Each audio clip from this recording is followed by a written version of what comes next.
Welcome to Brickwork Ratings web conference. In this edition, we would talk about impact of COVID-19 on Indian economy in the near term, medium term, and long term. I am Satish Nair, your host for this conference. Today, we are indeed privileged to have eminent economists of the country on the panel. Let me take a moment to introduce them. We have with us Dr. Soumyakanti Ghosh, Chief Economic Advisor, State Bank of India; Dr. Saugata Bhattacharya, Chief Economist, Axis Bank; Dr. Tirthankar Patnaik, Chief Economist, National Stock Exchange; Dr. Govinda Rao, Member 14 Finance Commission and Chief Economic Advisor, Brickwork Ratings. Today's session will be moderated by Rajat Bal, Chief Ratings Officer at Brickwork Ratings. Before we start the session, few announcements regarding the operation in this conference. All attendees are on listen-only mode. Your line has been muted. If you need to ask a question, kindly type your question in the question box on the webinar control panel. We will try to answer as much queries as we can. However, you're welcome to reach out us at investordesk@brickworkratings.com. Let me start with a brief introduction about Brickwork Ratings. Brickwork Ratings is India's third largest credit rating agency, having over 14,000 rated issuers. Cumulatively, Brickwork Ratings has rated instruments over rupees 1.3 trillion. Brickwork Ratings has ratings across asset classes and has over 22% market share in the securitization market. With this, I would like to hand over the session to Rajat. Thank you, Satish. Good afternoon, everyone. The idea of having this panel and getting together the eminent economists from around the country was that there are a lot of market participants who are interested in knowing how the things are panning out and the measures that are being taken by the government and the regulators, how they are working or what more needs to be done. So in addition to talking about the problems currently, we will also be looking at what in each of them have to say in terms of solutions. But to begin with, we at Brickwork Ratings have put together a small presentation on our views on the various components of the economy which are getting impacted and what can be done. So I'll quickly run you through that first. So you can move to the first slide. So we have divided these major sectors of the economy into agriculture and allied activities, the manufacturing sector, services, and the BFSI segment. The least impacted one currently is the agriculture and the allied activities. And in fact, that's the only silver lining when it comes to the supply side. Most of the other supply side are quite constrained because of what's happening around, but agriculture and allied activities are something that have bucked the trend there. The extension of the lockdown may create some, disruption in the demand which has been there, but in the initial period we have seen a lot of stocking up of stocks of the essential commodities. There could be some disruption in the supply given that the lockdown is now continuing, but still the impact on the agri sector at least is not expected to be high. One aspect that can have a big impact is labor shortages, and the second, which is logistics. We have seen some of these challenges coming up from various parts of the country where there is a ready crop, but the logistics is not available to transport that to the mandis, etc. So that is a bit of a challenge, but hopefully with the deadline of April 20th, with things opening up in districts that have not been impacted as much, this also will start getting sorted out. And the food supply chains, which have been vulnerable to a little bit of disruption, will also fall in place. Moving to the manufacturing sector, here the impact has been, in our assessment, between medium to high, depending on which sector within the manufacturing overall sector that the companies are in. A lot of them have got impacted because of disruption in supply. Others have got impacted because of availability or non-availability of demand, and so there is a lot of misbalance between where supply is and where the demand is. There is also the labor impact. Being unable to go to the factory premises has been a constraint, which has led to supply shocks. And now with the situation, there is also a threat of job losses, which could happen in companies as they look to save costs. We have seen some of the companies already announcing salary cuts and so on, but more of this could happen if the demand supply situation does not get sorted out. Moving to the next segment, which is the largest contributor of our GDP, which is the services sector. There the impact has been high. Again, here the impact is varied between the various elements of the services sector, the largest ones being travel and tourism and hospitality segments that have got hit quite badly. And the other end would be the IT companies, which have got hit the least so far, but they will also get impacted as the global economy goes into recession. So that would also get impacted. So our services export is a segment that will get impacted, and hence we see that the impact is going to be highest in the services sector. This impact, we believe, would be short to medium term, which is this year and spilling a bit into the next year. But in the long term, the potential of our services sector remains quite robust. Moving to the final one, which is BFSI, and where a lot of noise also gets generated, because that sort of is the oil in the engine of the economy. And the impact there has been, again, between medium to high.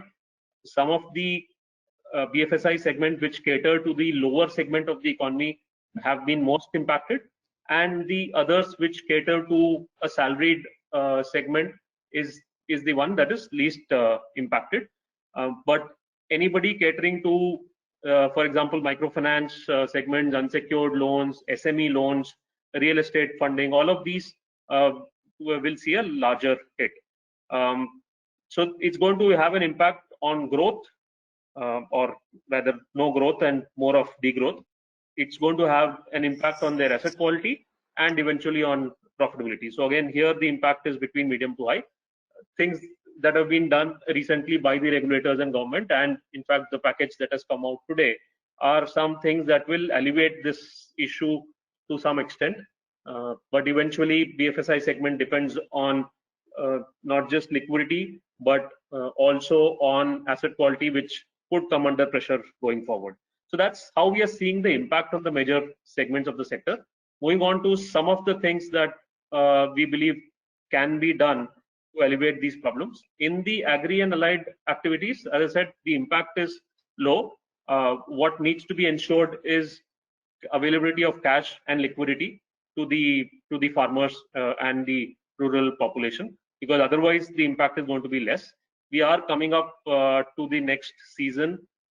Monsoon is expected to be good. So as long as they continue to get the support that is required to keep them operational, not much will hopefully need to be done in the rural segment and the agricultural segment. I think more emphasis is required on the next one, which is the manufacturing segment, where the impact has been medium. So more measures are required here. We will need to, I think the government is working on opening up sectors that are critical and that are isolated, companies that are isolated, that are based in rural areas where the impact would be lesser. So that is happening. I think the big challenge which the government will have to work on is incentivizing the labor force to come back and start working. That's going to be an important factor, because a lot of labor are very labor intensive. So an impetus is required in incentivizing labor to come back to work, and that's to be seen as to how they are able to incentivize them and how logistically that can be made better. And support will be required in the MSME segment, because for them the hit has been larger. Their ability to absorb this shock will be lesser, and they are more labor intensive as compared to the large corporates, and so more emphasis will be required on the SME segment. Moving to the third one, which is the services sector. I think here it's going to be more on how the government can give tax incentives or in form of GST or other benefits. There are health system that needs to be improved to give confidence to people to start moving around, to start mobilizing the workforce in the hospitality segment, so that things can return to normalcy. And finally, it will all depend on how much government spending can happen to bring this sector back on its feet, because the impact has been the highest.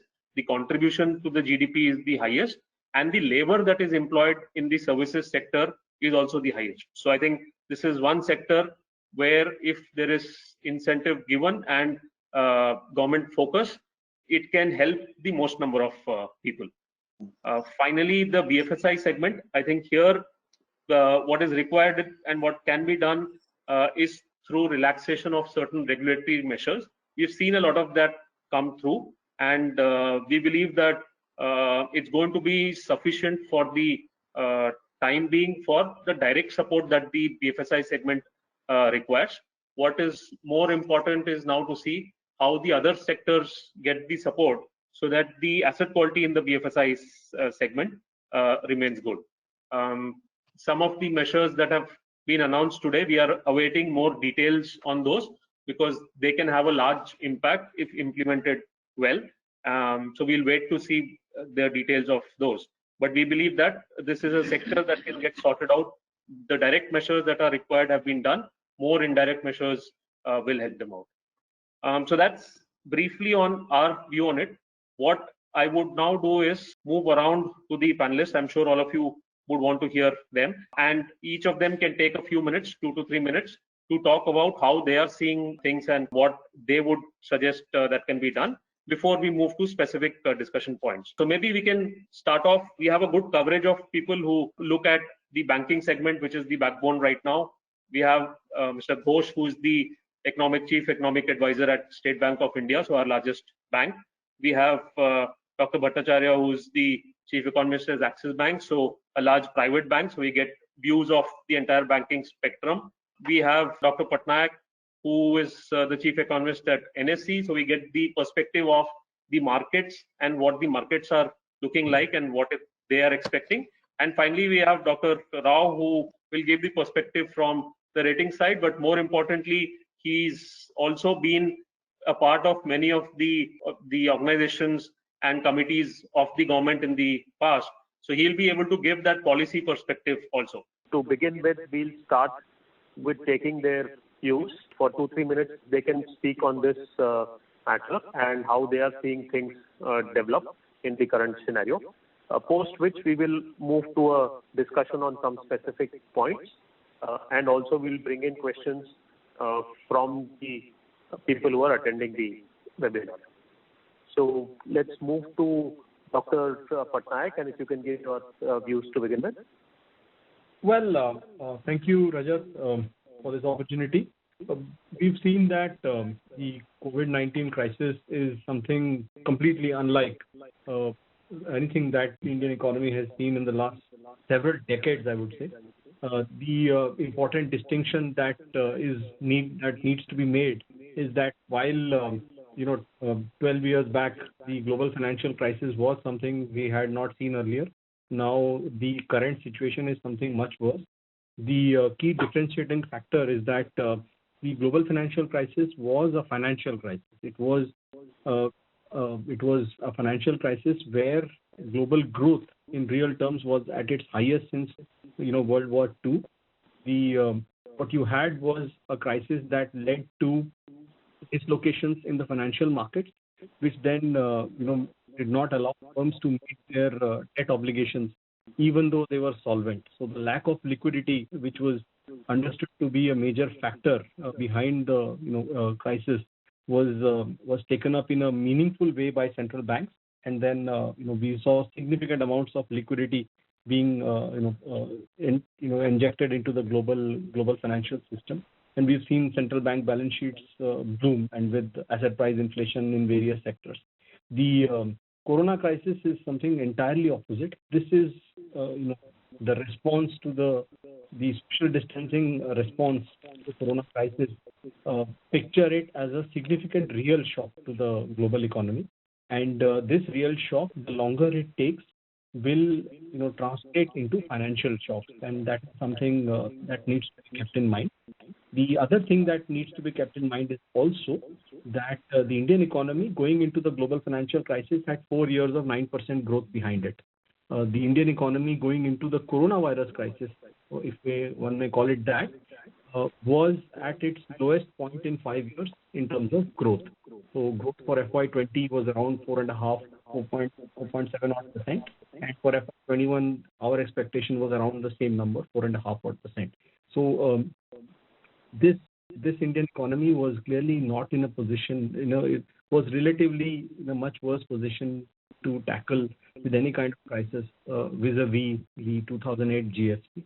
And this then brings us to the third dimension. The first one was how this was different from the GFC. This is different from the GFC. Second is how countries are prepared. And the third part is what kind of response countries would typically take up. So because it's a real sector shock, while monetary support is definitely needed and central banks across the world are bringing out all the guns in terms of reducing rates further or injecting liquidity as needed, the key challenge in our understanding is that any kind of quick improvement in growth, any kind of replacement in consumption would need significant fiscal impulse across the world, and India is no exception. The problem, of course, for India is that our fiscal balances have not been very good. Just to keep numbers in mind, for FY20, our fiscal deficit was around 3.5%, which included a 50 basis point allowance on the FRBM targets.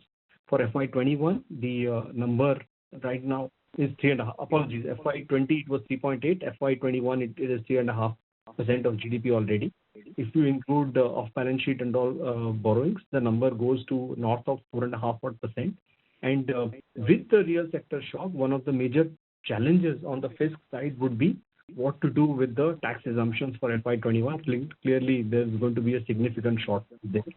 And the last point I would like to make is states are at the front of fighting the coronavirus crisis, and numbers for states have not been very good. The finances of states are likely to be in a much worse condition in FY21. So this is just the background under which we look at the coronavirus crisis. The good news is that starting today, a lot of some of those sectors are getting opened up, and it's possible that large parts of India would be free of coronavirus and also be allowed to go about economic activity. Of course, their contribution to economic activity is meaningfully lower. The places that are in so-called red zones continue to be very high contributors to economic GDP as well. So the very last point I would like to make initially is that let us understand that a 3-week lockdown is situation one. A 5-week lockdown is a much harder thing, and the longer the lockdown extends in whichever parts of the country, the longer is the recovery period as well. Great. Thank you, Dr. Patnaik. Some interesting points that you brought out, especially the difference with the past crisis that we have seen. So we'll delve more into it in our discussion. But first, let's move to the other bankers from the private sector banks, Dr. Bhattacharya, and if you can throw some light on how you are seeing things pan out. So again, thank you, Rajat. Thank you, Brickworks, for this opportunity. So 2 points largely that I want to make. One, of course, is growth, the first part. What are our predictions for growth in FY21 and beyond? So point to note is that we have entered this COVID slowdown in an already weakened state. I mean, this slowdown has been going on since about 14-15, FY14, FY15 onwards. And we have entered a COVID slowdown with a lot of financial and real sector parameters in a fairly deteriorated state. There are multiple dimensions to this slowdown. There is this demand and supply components. There is this financial and real. There is also a domestic and a global, because this is the nature of the global slowdown that we are seeing. Have multiple repercussions on India's economy. And finally, of the factors of production, the labor dislocation that we are seeing and is likely to persist for a long time also seems to indicate that the growth slowdown will also be fairly drawn out. The growth recovery will be fairly drawn out. Within growth, it's very difficult still to predict, despite what we know of the lockdown, the extended lockdown, and then the phased recovery, phased opening that has already started from today, from the 20th. So it's difficult to do. What we are doing is working with what-if scenarios of different lockdown periods and different recoveries. So the base case that we have, the lockdown carrying on till the 3rd of May, and then a 60-day recovery period with an operating efficiency of about 60%. This seems to lead to a FY21 growth number of about 0.8%, say about a 1% growth. And any additional lockdowns, say another 50, so the lockdown carries on till the middle of May. This will probably lead to about a 0% growth. Even worse is that nominal growth, because inflation, given oil prices, given global commodity prices, despite fears of a transient food shock, transient meaning persisting for the next 2 or 3 months, particularly given the forecast of IMD for a normal monsoon. That nominal growth with an optimistic 2% growth plus about a 2.5% GDP deflator leads to about a 4.5% nominal growth for FY21, and this is compared to a 7.5% estimated for FY20 nominal growth for 20, and this is compared to our own pre-COVID February forecast of 5.2% real growth. So the loss of nominal growth in a base situation could be anywhere between rupees 9 to 10 lakh crores for FY21. So the implication of this loss of income will show up in corporate top and bottom lines, corporate salaries that are paid, the consequent drop in consumption, equity market valuations, etc. And all of this ultimately will show up in the fisc. In terms of lower tax revenues, lower non-tax revenues, which will lead to a fairly sharp reduction in overall revenue collections, and as a consequence, because of the additional spends that will be required to compensate for part of the slowdown in terms of the overall fiscal deficit. Now, the second part of this is what measures would need to be put in place to counter some part of the slowdown. We've already seen 2 large rounds of RBI stimulus measures, but ultimately I think the net stimulus will need to come in from the fisc in terms of covering up at least a part of the GDP loss, the income loss that we expect, that we forecast. And how the recovery will play out will depend on the interplay of what inventories are built up and what consumer demand will be like. So our sense is that the fiscal deficit will need to expand by at least 5 to 6 lakh crores, and the ability of domestic markets to support such an additional borrowing will be very weak. And as a consequence, the Reserve Bank of India will need to take up some additional support for this large fiscal stimulus, part of which we have already seen in terms of an increase in state government's WA limits. I'll stop at that. Thank you. Thank you, Dr. Bhattacharya. That was useful. You covered the impact on the economy and the almost close to zero growth rate, the situation of the fiscal being poor, impact on labor, impact on corporate, and what kind of stimulus might be required. So we'll discuss some of these aspects going forward. Let me bring Dr. Ghosh into the discussion and take his views on how the largest banker is seeing things. I think Shogato has covered a large part of the discussion. I just joined 5 minutes back. But the point is that last week we had revised our forecast of GDP. We actually are now expect that the GDP growth rate for the current fiscal is at 1.1%. But there is a small caveat over here. We also believe that FY20 growth rate could actually be revised downwards from 5 to 4.1%. So the point is which we are making is that the entire growth which we will see in FY20 on of 1.1%, that could be possibly attributed to the downward revision in FY20 of 0.9%. We were actually at 5%, 4.1. So from that point of view, the growth rate we actually may not be only looking into any expansion in the current year, if not a negative growth rate. So this is point number 1. The second point I think which we like to point is that the total GDP loss or the GVA, the loss which we are estimating at this point of time is 12 lakh crores, which is 6% of GDP. And because of this GDP loss, we are assuming that the lockdown ends on May 3rd. If that is the case, and we don't see a further extension of the lockdown, I mean in the states, although Telangana has already extended the states and Maharashtra, I'm not sure whether we'll be able to end the lockdown on May 3rd, even the current condition. my sense is that this will also lead to significant loss in the labor income, which we estimated that if on May 3rd, if the lockdown continues on May 3rd, it could be of the amount of 5 lakh crores. And there will also be a capital income, a large, which could be also be around say 2.5 lakh crores or so, or it could be a little higher than that. And a large part of that capital loss basically will be shifted onto the banks in terms of the bankruptcy cost, in terms of the failures of some of the corporate fixed costs and others. So all in all, we are actually looking at significant loss in momentum.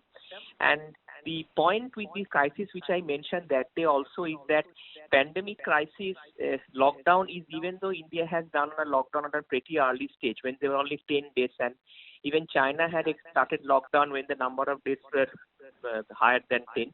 But my sense is that the lockdown is not the solution ultimately, because what happens in a pandemic crisis is that until and unless the vaccine is discovered, which again could be 12 to 18 months away, and since this is something like the disease like an dengue which relapses, so there is every possibility that the pandemic could actually come back in second wave or third wave. And if you actually look into some data of the Spanish crisis, of the 1918 to 20 pandemic crisis, it came in 3 parts. Obviously, the first part, destruction, was the most to the global economy. But in the third round of waves, the total number of deaths which happened was 8% of the overall deaths. So basically, we are not over yet, and this crisis, so this lockdown actually is giving us an opportunity to build up our hospital infrastructure so that we can cope up with the added problem later on. So therefore, whatever we are doing in terms of GDP is likely to have a downward bias. Now, the point is that how do we manage this one, given the fact that the nominal GDP growth last year was around 7.8% or so, and this year our nominal GDP projection is around 4.2% with a downward bias. So now every 2% of GDP, every 2 lakh crores is equal to 1% of GDP. So that means that even if you are to put up our growth rate nominal GDP projection from 4% to 8%, which is basically what we had done in FY20, which is again a suboptimal scenario, that means the total size of the package should need to be at least 4% of GDP, which makes it 8 lakh crores. And also given the fact that the total income loss is 5 lakh crores, and the total, even if you have to cover that income loss, so the size of the fiscal package should be at least 5 lakh crores, if not 8 lakh crores, which basically means that we are back to our nominal GDP growth rate of FY20 level, which in itself was suboptimal in the beginning.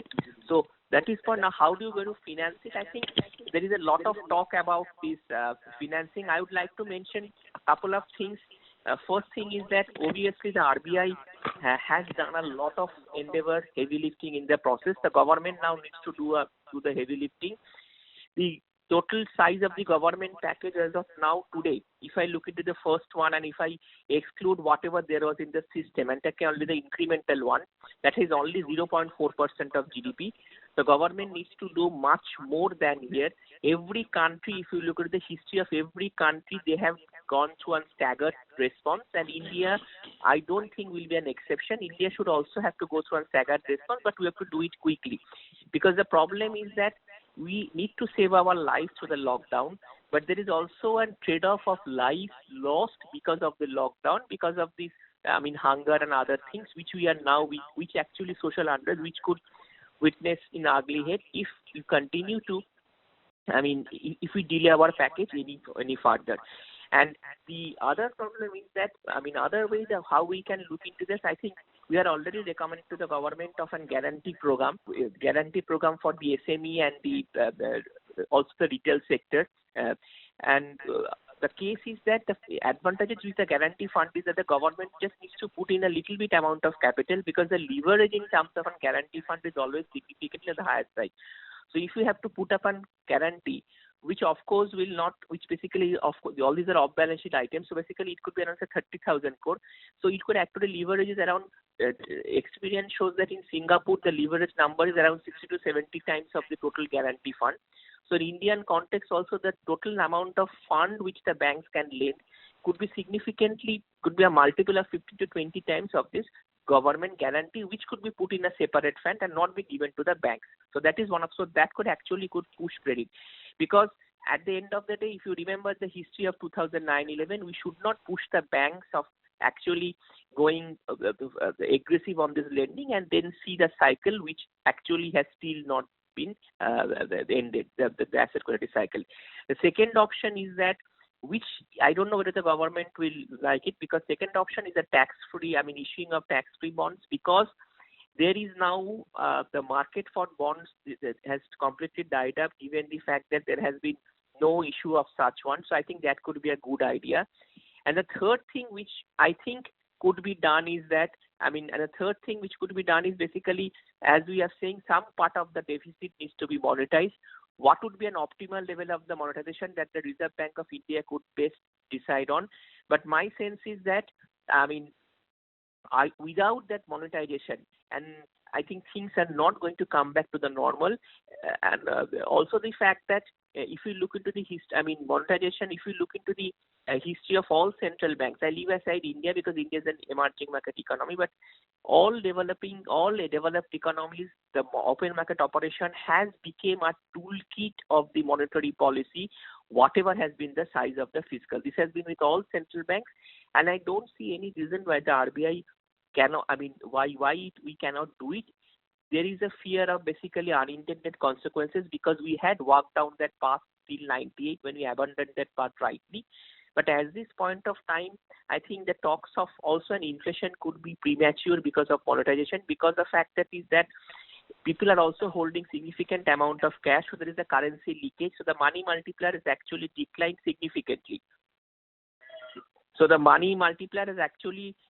significantly. So given these facts, I don't think that at this point of time there will be any adverse consequence of monetization. Of course, the RBI is the best person to do it.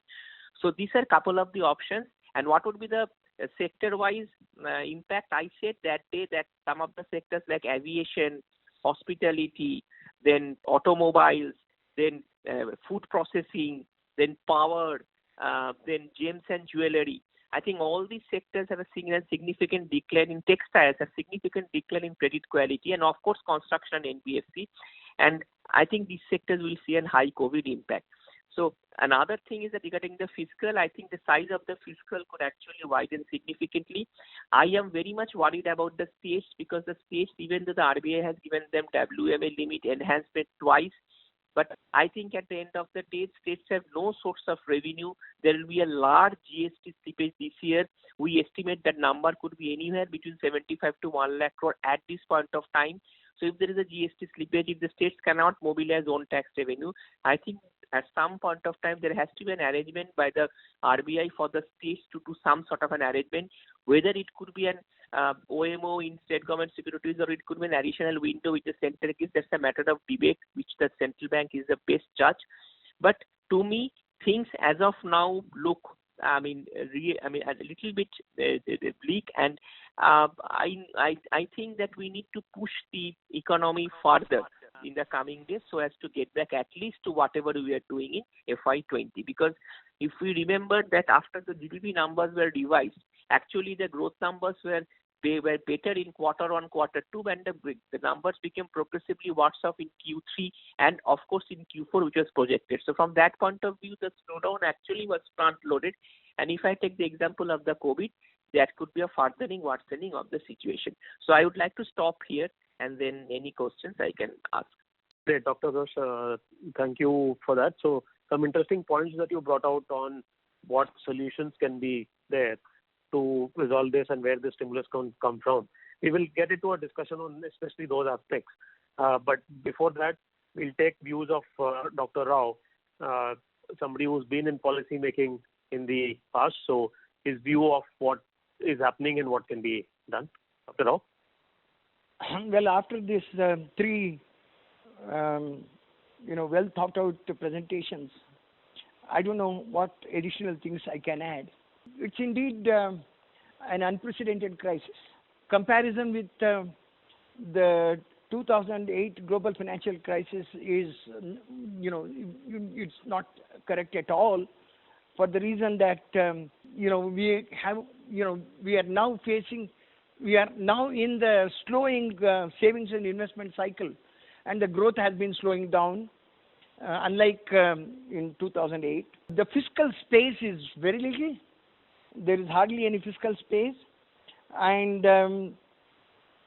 in fact, so in the earlier crisis, the stimulus was actually given before the crisis started in the budget of 2008, when they expanded the National Rural Employment Guarantee from 200 districts to the entire country, and gave the Pay Commission Award, implemented it, and then you had the loan waiver that was done, because it was an election budget. More than anything else, I think the most important difference is that that was a financial crisis, and all fighting had to be done at the center. Today, the fighting has to be done at the state level. In fact, the states are closer to the people. The pandemic has to be fought at the state level. They are the ones who have to ramp up the health infrastructure. They are the ones who have to get all the kits. They are the ones who have to get the hospital beds ready. Now, and I look at their finances, they are in a pathetic state. Now, if you really look at it, of course, the whole country's fiscal situation is in a very, very difficult, we are passing through difficult times. At the center, if you really look at it, in the last, 1 month, in Karnataka, for example, they are estimating that their revenue in this month is 300 crores against the 12,000 crores they should have been getting. Now, longer the lockdown, more the problem will be, not only for the growth, but also for the amount of money that you can garner, resources that you can generate. Now, one of the major problems is that ab initio, in the budget that was presented itself, there were problems. The states, for about 35% of their resources come from the tax devolution and grants, almost 40%. The tax devolution, if you see, in fact, according to the Finance Commission's estimates, and if you look at the budget estimates, the revenues that the states are likely to get will be 72,000 crores less. Now there itself you have the problem, because the Finance Commission's estimates show that it's about 72,000 crores higher.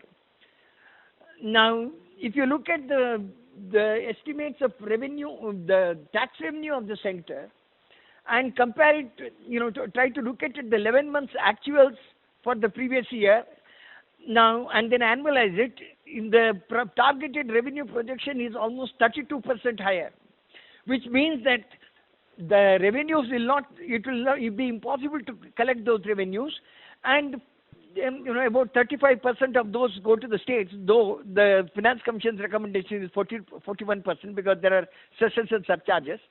Now, the amount of money the states are likely to lose on account of, if you take a more realistic growth rate following Dr. Ghosh, that economy will grow at about 4%. If you make the estimate, they are likely to lose somewhere about 2,92,000 crores in terms of tax devolution. How are they going to make, fight the case? And so far, except for increasing the ways and means advances, which provides an additional space for them to the tune of something like 55,000 crore. Now, that is only a temporary thing, because this is a ways and means advance. There has been no attempt by the central government to fiscally empower the states to deal with the problem. Now, that's one of the serious issues. And I think one of the first things that the central government should do at this stage, just as they did it during the global financial crisis, to increase the fiscal FRBM targets of fiscal deficit to 4% of GSDP instead of 3%, so that later on you can see how the things will fare. States are not responsible. The states are not irresponsible. Last time, in 2008, when the limit was increased, not all the states actually took the limit, because they didn't really have to spend additional money. But this time they have a huge problem. And one of the ways in which you can effectively fight this particular thing and get the revival is by increasing the fiscal responsibility target of the states to 4%. And so that, you see, they immediately, start doing it. They can phase out their, in fact, you see, increase in ways and means advances to 60% of the March 31st limit helps these people to phase out their borrowing, plan out their borrowing program better. In fact, Kerala rolled out 20,000 crore this thing and immediately went for borrowing, to front load the borrowing, and the yield curve went up to, the yields went up to 8.96%. So, you really, a real fight for this will have to be, fought at the state level, and that would require them to be empowered. That's one of the most important things. So recovery will not come through because, you see, small scale industries, small and medium industries, regulatory forbearance is one thing. At the end of the day, somebody has to do the hand holding. Similarly, the immediate fight for lives and the livelihoods have to come from the states. So while the overall fiscal deficit will have to be increased, possibly some amount of monetization is unavoidable, and only hope is that once you do this, it doesn't become a habit. In fact, the agreement between the Reserve Bank governor and the finance secretary in 1994 to phase out the monetization from 1997 was mainly because this becomes a habit. Counter-cyclical fiscal policy would require that a certain amount of monetization should be permitted from time to time when the economy is in dire straits. However, so monetization is unavoidable now, but one has to give sufficient, sufficient credibility to the system, in the sense that after the thing is over, we will return to the fiscal, correction path. In fact, in the past, whatever the government has said has not really worked. One of the ways in which you can possibly do is to create what is called a fiscal council, like a Congressional Budget Office in the United States, or Office on Budget and Accountability in UK. So you can create a fiscal council which should be appointed by the Parliament and be reporting to the Parliament. Of course, that is not a silver bullet, but just to give some sort of a credibility to the system. So we have a very serious problem. Immediate action will have to be in terms of loosening the purse and spending, and then of course, sort of the intensity of the problem will depend upon how long this particular thing will go and how fast you are able to recover through the spending program. I'll stop here. Thank you. Okay. So I was saying before to discussion on the fiscal situation, because a lot of panelists have brought out points on fiscal situation of the states and the government and the need for supporting the economy.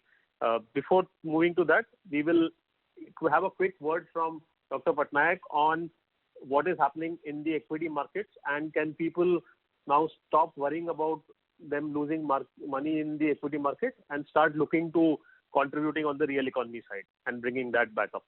Well, hard to give a direction on markets. I can only contribute or comment on how has it played out historically.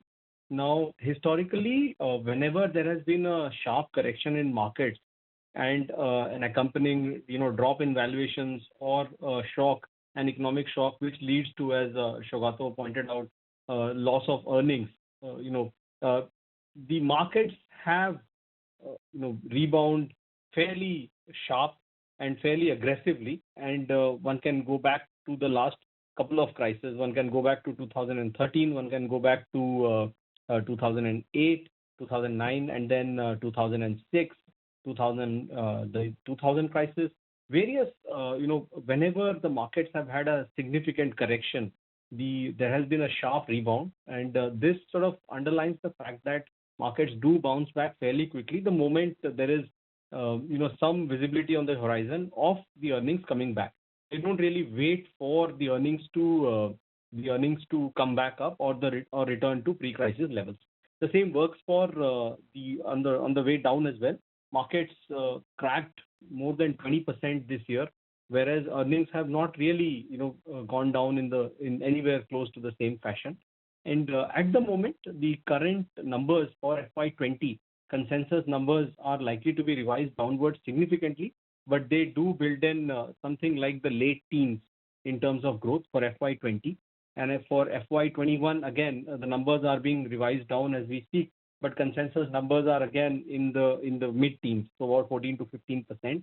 Our own assessment is that the number for FY20 might come down fairly aggressively, and also for FY21. So for FY21, the number could come down to as low as in a base case scenario about 5 to 6%.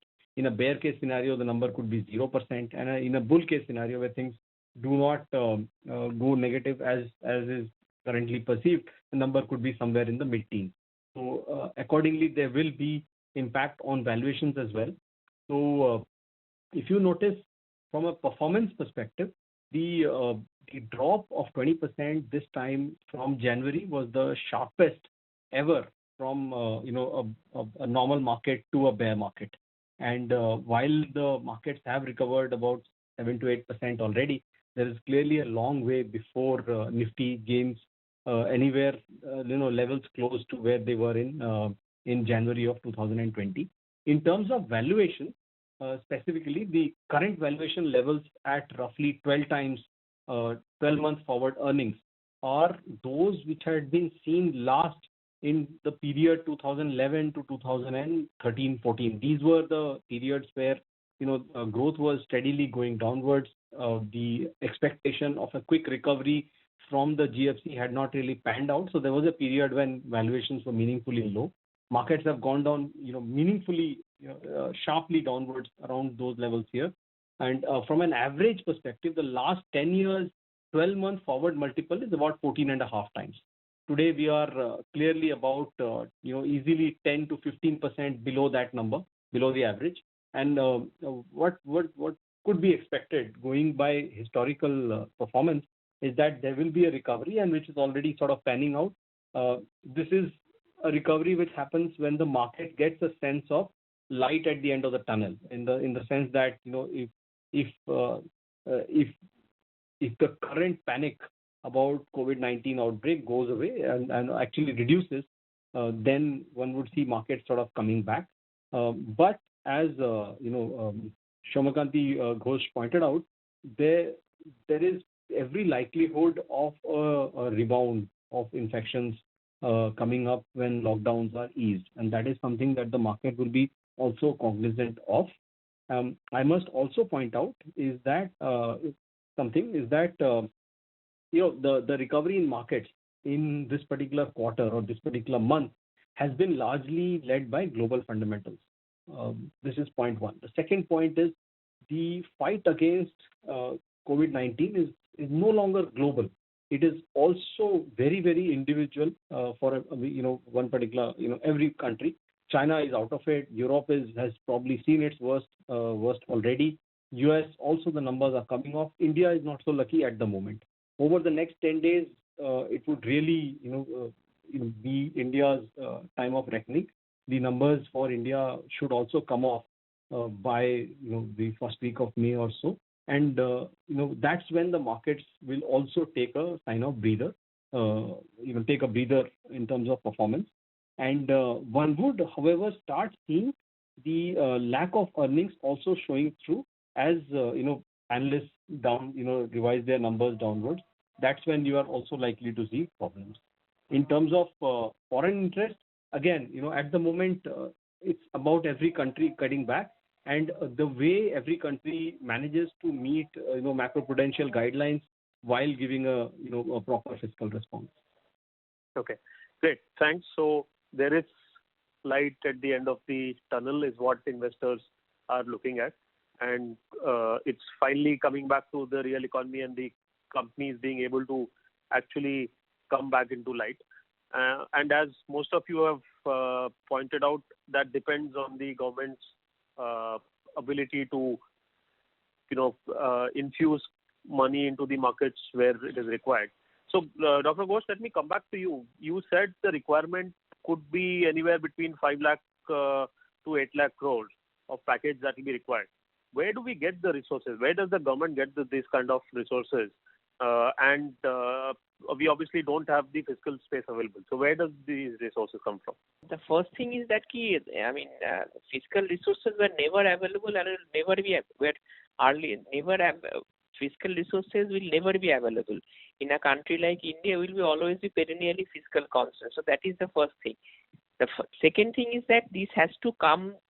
There has to be a separate COVID budget, and as I mentioned to you, one part of has been basically you try to give incentive to the banks. A part of you neutralize by incentivizing banks to lend, of course, by not front loading the risk into the future. So banks should be incentivized to lend, but not in the manner that they did in after 2011, because that should be the last thing which should happen. So a part of this requirement could come from that because of fund requirement. The second thing is the bank. There could be some resource mobilization, as I said, in terms of an issuance of tax-free bonds, where there could be a significant demand in the market, because this has not been after 2015-16. There has been not been no tax-free bonds.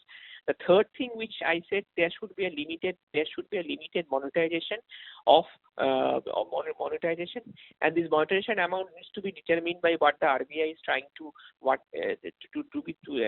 best discretion of the central bank. But this amount needs to be large enough, because as of now we don't have any other option but to mobilize, because as I said to an estimate, if the nominal GDP growth is 4%, that means we have calculated that already the revenue shortfall for the states this year, because of the lower tax evolution, net tax revenue of the center could actually be lower by at least 4 lakh crores as of now. That means the total tax revenue for the state should be lower by 1.35 lakh crores. So 1.35 lakh crores of shortfall to the states, I think that's a humongous number, and at the end of the day, the states actually will have to be at the floor. So the first thing is that, as Dr. Rao rightly said, expand the FRBM limit. Second is that this number of 5 lakh crores or 6 lakh crores, whatever it comes, do through a part of this could be monetized, a part of this could be mobilized by the government, a part of it could be incentivized by the banks to lend, and the last part, actually, if there is not enough monetization, there has to be also an expenditure rationalization, because I think the capital expenditure number, which is, I don't remember, but I think there has to be a cutback in this capital expenditure, maybe of around 1 to 1.5 lakh crores. So that will give you a cushion. So expenditure rationalization, monetization, revenue mobilization through innovative methods like tax-free bonds, and a part of it incentivizes to the banking system through a credit guarantee scheme, which will not have an immediate fiscal implication, but it will incentivize the banks to lend in the current scenario. Otherwise, that is also not going to happen. Thank you, Dr. I think some important points, especially the guarantee scheme, if that can be brought out. We've seen that work in the NBFCs to an extent, where the government brought out partial credit guarantee scheme, and it's been taken use of by quite a few NBFCs to do direct assignment transactions using the government guarantee. So if something similar can be brought out for the larger corporate space, definitely that can be helpful. Also, possibly it doesn't have the kind of impact, because hopefully the guarantees won't devolve, and so the outflow from the government may not be there. So a scheme definitely that can be worked out. Dr. Rao, you also mentioned the states, if we can increase their fiscal responsibility target from 3 to 4%, how much would you think that can add to their revenues, and the overall revenue shortage that is there from the lower GST and the tax and the grants that they might get from the government? Will it be able to make that up, or are there other ways in which states can generate their own funds to be able to utilize this, the opportunity that's available to them now? 1% additional GSDP means slightly less than 1% of GDP, which is almost like 2 lakh crore. What I said was, to begin with, you don't know. We have to see as the time unfolds. In this particular case, what they, to begin with, if they are assured of this additional thing, there is a certain amount of confidence given to them to proceed with, what they have to do. In fact, today they are completely in the dark because even the GST compensation has not come to them. The central government has been very niggardly as far as the transfers are concerned. Now, overall, my feeling is that, if you say additional 3% of GDP of fiscal deficit would add to somewhere about 6 lakh crores. But that would not be enough because your overestimation in the revenues itself, for the current 3.5% GDP target, overestimation itself is, humongous.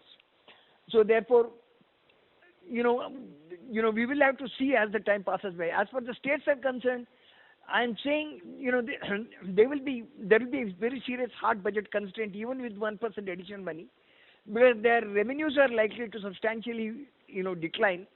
Hopefully, after the thing is lifted, they will get more money from, state excise duties, and then of course, that's the only item.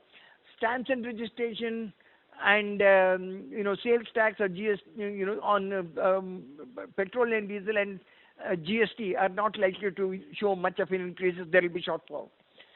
Some of the states have been taking some innovative, thinking about innovative schemes. In fact, Karnataka has come up with a scheme that in the major metropolitan cities, the corner plots, corner sites, they will be auctioning. By doing that, they will be monetizing the land it has. And that way they have chosen about something like 12,000 sites in Bangalore, which should give them something like 15,000 crores. That's one of the things that they have been thinking about. So you will have to start thinking about monetizing certain assets, land and certain other things. Even the states will have to start doing that. The second thing that that will happen, whether you want it or not. You see, in the governmental system, much of the capital expenditure has been happening at the state level. It is not at the center. The center's capital expenditure GDP ratio has been just about 1.5, 1.6, 1.7% of GDP.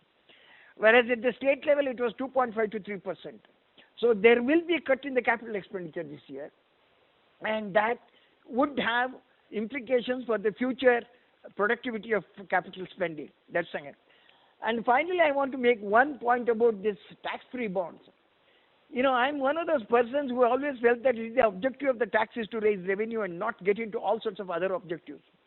Now here, you look at it, ultimately money has to come from the household sector financial savings. Whether you increase the fiscal deficit through that or whether you create a tax-free bond, it is borrowing nevertheless. Now, why would you want to have a tax-free bonds and which is much more expensive in many ways than to have, than to increase the fiscal deficit itself? Of course, part of it has to be monetized. My own feeling is that you should think about a target of about 6 lakh crores, which would mean about something like a 3% additional to GDP. But as we go along, we will have to see how this thing, works. Okay. Thank you, Doctor. So, Dr. Ghosh, coming back to you on if the government is able to put in this kind of money and they're able to spend. So two questions. One, which sectors do you think this expenditure should go to, where the support should be higher? Because one easy way is the ones that have been impacted the most, give them more money. Should it be that route, or should it be identify sectors where possibly the labor intensity is higher, and by putting in money there, you can get more people employed, and hence more of them coming back into consumption, and which leads to a better rollover of the money. So which sectors do you think where the government should be spending more, which can benefit more to the economy? Yeah, before I say that, I think one point which Dr. Rao also mentioned in terms of monetization, I think that is also a very good option. In fact, we had estimated by looking into the CAPs, all the central public sector enterprises last year. I think the amount of money which is lying there in terms of the monetization, that could be equivalent to I mean, 3 years fiscal deficit, at least 3 years fiscal deficit if you can monetize those assets. So that's a very lucrative proposition, but I'm not sure whether there is a proper calendar for those aggressive monetization, because I mean that is one way of looking into the things. But given the fact that our record on this has not been that good, so I'm not so optimistic on that level. Now coming to your point of giving us support, the first thing is that we need to understand that we will be actually, this is unlike like 2008-9 crisis, because in 2008 crisis we actually were doing, the economy was doing very well, and then it came down from there. But in this crisis, the economy was already doing very badly, and it will do even worse from this level. So the point which here is that is giving support means whatever has been the demand destruction, you need to actually ramp up the demand, because another point which I would like to mention is that we have to differentiate the 2008 crisis, because in that crisis we had a loan waiver, we had a pay commission, and then we had a fiscal package. But at least in this crisis, we just need to support the sectors which otherwise the sectors will collapse.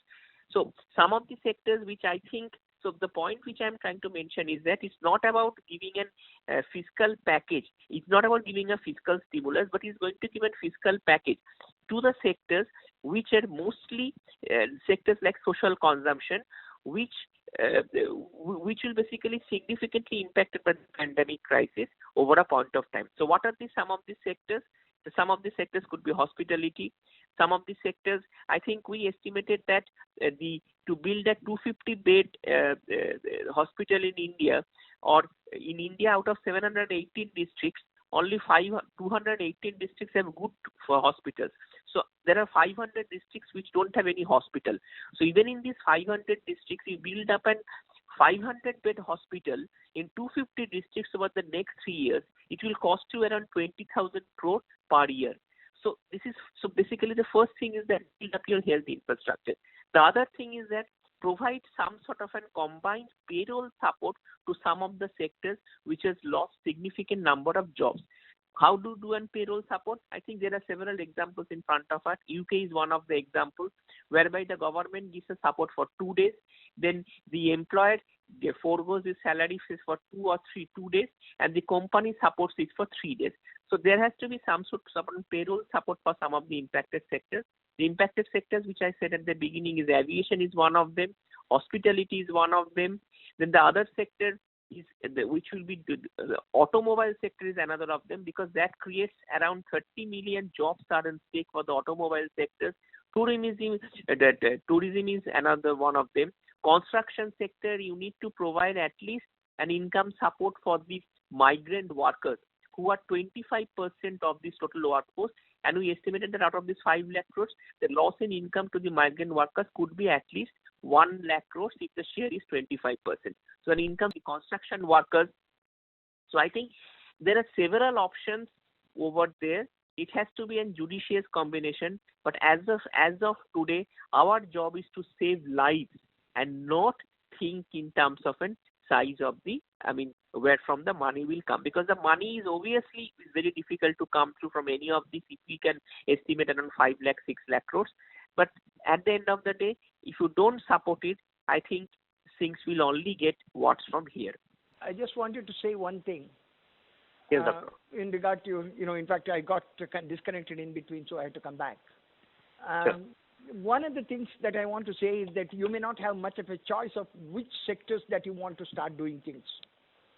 You will have to basically go into and then start those sectors where, strategically, where you are able to manage sectors and as well as areas. There may not, in fact, you see, this is a very difficult proposition. And as we go along, there are many places where things have to be done, and they're all in the red zone. So you need to really, so you will have to go as you can, so depending upon where you have the scope to enter. And as you go along, there are things, possibly a lot of things will have to be done in the construction sector. Lots of things will have to be done in the infrastructure sectors. It may not be completely and obviously there is another constraint of moving the labor which has actually gone out of the cities. So these are all strategic things that will have to be done. And I do not know to what extent the governments will have the leeway in choosing what to this. Thankfully, agriculture will possibly continue to be there, and then they will sort of even the procurement has been going on well. But then there is a huge problem of perishables, horticultural products and perishables. Not much can be done there. There is a problem of reaching the consumers. But the way in which one has to strategically do is wherever you have the possibility, pump in and then get in. Small and medium scale industries is something where the state. That's why the state governments have a much predominant role in these areas, because they are the ones which are closer to the reality and closer to the ground. I just wanted to mention these. Want to add a point over here, very quickly. I think agricultural sector, we are also, mistaking. I think the share of share of this food grain production in agriculture has been declining significantly over the time, and the allied activities has been increasing. So therefore, there has been a diversion in income to the allied activities. And I believe that even though the food grain production this year could be much higher, but given the fact that allied activities now had a larger preponderance in agriculture sector, so therefore, the income loss to the agricultural sector will also be on the higher side. We actually estimated that the income loss could be 10% of the overall income loss we are calculating. So that is one thing we need to also watch out for. I think Dr. Ghosh has thrown water on the one sector that we were hoping would keep the economy afloat, the agricultural sector. Looks like that also will take some hit, both from the logistics issue as well as the allied activity income issue. But hopefully it will not be as bad as some of the other sectors. So maybe one last question to each of you. There are a lot of forecasts on the economy for the current year, but the fact that it will be a V-shaped recovery for the next fiscal, people are talking about 7 to 10% kind of growth rates in many economies, including India. Whereas some of you talked of this being a much more elongated recovery. So if each of you, starting with Dr. Ghosh, if you can talk of why would you think that it's not going to be a V-shaped recovery, where people like even IMF is talking about a V-shaped recovery? No, I don't think for India it will be a V-shaped recovery. I hope I am not correct, but I am absolutely sure for India it will not be a V-shaped recovery. India, it will be a very slow-paced recovery because there are several problems. The financial sector problems has not been sorted out, and given the fact that some of the sectors has been facing this problem now last for several years. So once you address this, now that given the fact that you have to lift the economy from the current porous, so once you lift the economy, all these problems actually will not get addressed. So, and this will only get pushed at. I hope that these problems get sorted out, but that may not be the case. That may be pushed into a future. So, from that point of view, whatever growth we may get in FY22, that may be purely because of a lower base. So, I am not hopeful of an 7.4% with the IMF as forecast. And in fact, if you look into the IMF forecast, if you look into one of our reports which I have put out, the IMF forecast actually you can say that every time the downward revision has been significant across economies, across global and for India also. So I hope I am wrong, but I don't think that for India it will be a V-shaped recovery. It will be it will be only a maybe this year if the package is properly structured, if the things are done properly, then you could actually see some sort of an surprise in the second half. But if leaving aside that, my sense is that it will be a long run recovery as far as India is concerned. So your estimate was near zero in FY21 GDP growth. 22 would be approximately where would you say?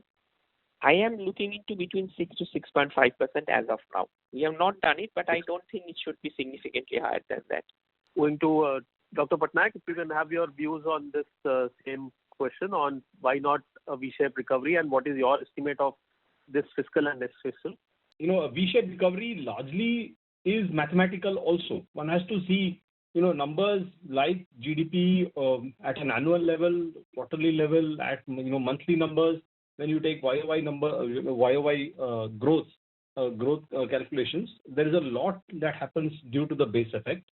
And for instance, the growth number that you see for FY21 can get bumped up only even if you don't do anything to FY21 economic performance, but revise your FY20 numbers downwards. And very likely that is going to happen as well because of the pain that has started in the month of March already.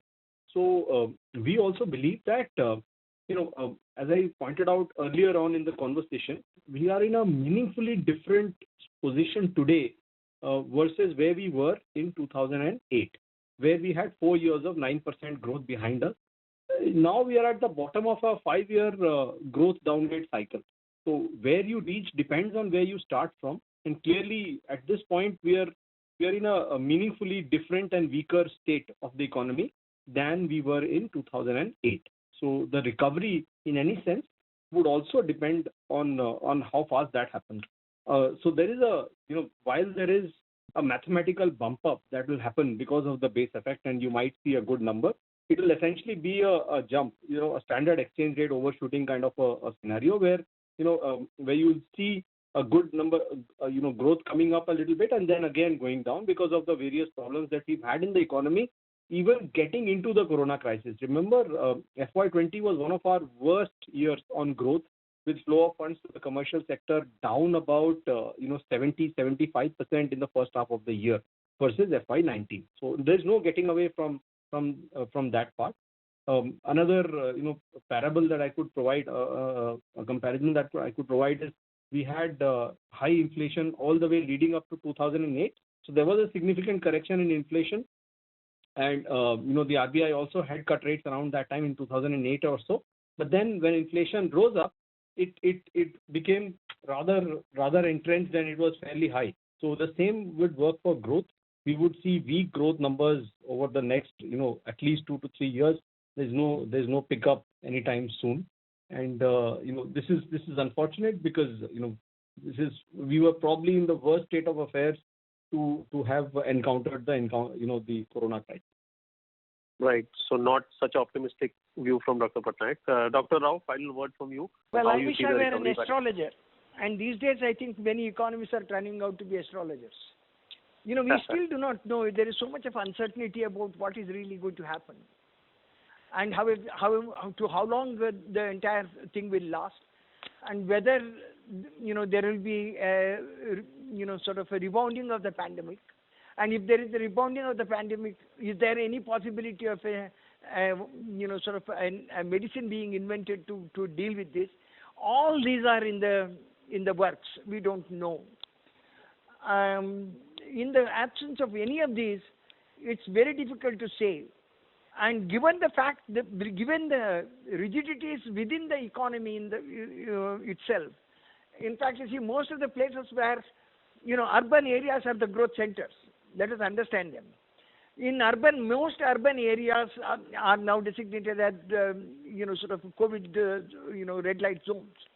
Now, when you have this sort of a situation, unless and until we come out of this, and then you don't know how long we are going to come out of this, very fast growth is not possible. Fast, sort of picking up of economic activity is not possible. On top of it, you have a situation where the global economy has completely slowed down, and so exports are not possible. Export of services also is becoming a difficult thing because, many of these IT companies are not really sort of getting their order books filled. Well, I say that it's difficult to predict the exact growth rate that would happen. I mean, I will be very hesitant to put a number there. What I would say is that the recovery is not going to be that smooth, and it is not going to be that, all this talk about V-shaped recovery is not likely to happen. Now, in any case, in the first 2 quarters, I do not see a great deal of a jump, and subsequently there may be some picking up. And even if so, it will be possibly to catch up with what the system that existed. Next year, I think we will have to wait as we go along. I'm not very, I do not want to hazard a guess on that either. Okay. Great. So while I would like to continue this conversation longer, I think we are out of time. I would like to thank all of you for a very insightful analysis into the crisis and what can be done for us to come out of it. Hopefully, the government and all of us, all corporates and individuals will get it right, and we will bounce back sooner than most people are expecting. Maybe what we can do is we'll 6 months see how things go. We will reconvene this panel after 6 months and take fresh views on how they see things going forward from there. And hope at that time the views would be much more positive. So once again, thanks all of you for joining, and thank the audience also.